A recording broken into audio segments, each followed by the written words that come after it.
Imaginez, on vous offre un miroir magique qui ne vous montre jamais tel que vous êtes, mais tel que vous avez envie d'être.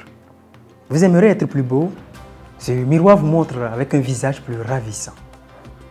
Vous êtes en colère ou si vous avez des préjugés, ce miroir vous montre 1000 preuves que vous avez raison. C'est un miroir qui ne nous montre jamais comment nous sommes. C'est un miroir qui ne contredit jamais. Il nous montre ce que nous avons envie de voir. Alors, nous y revenons chaque instant jusqu'à croire que ce que ce miroir nous montre est la pure vérité. Mesdames et messieurs, j'aimerais vous dire que ce miroir nous joue des tours. Ce miroir nous manipule avec de fausses informations parce que nous sommes tous, chaque jour, devant ce miroir. Et ce miroir est notre fil d'actualité. Ce sont nos réseaux sociaux. Mais la question que je pose est de savoir pourquoi nous croyons si facilement à la désinformation. La réponse n'est pas dans la technologie. La réponse est en nous.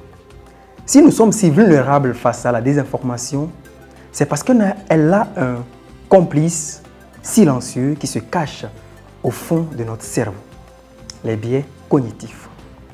Ce sont des réflexes qui nous poussent à croire plus vite, à agir sans réfléchir.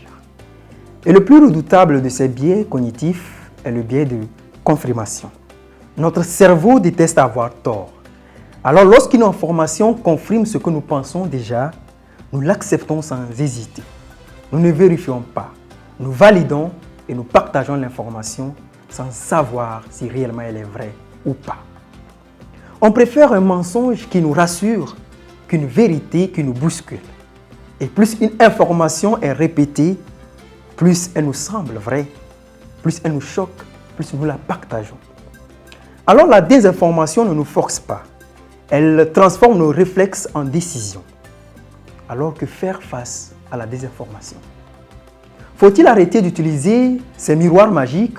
Faut-il arrêter d'utiliser les réseaux sociaux? Non. Il faut apprendre à les utiliser avec conscience.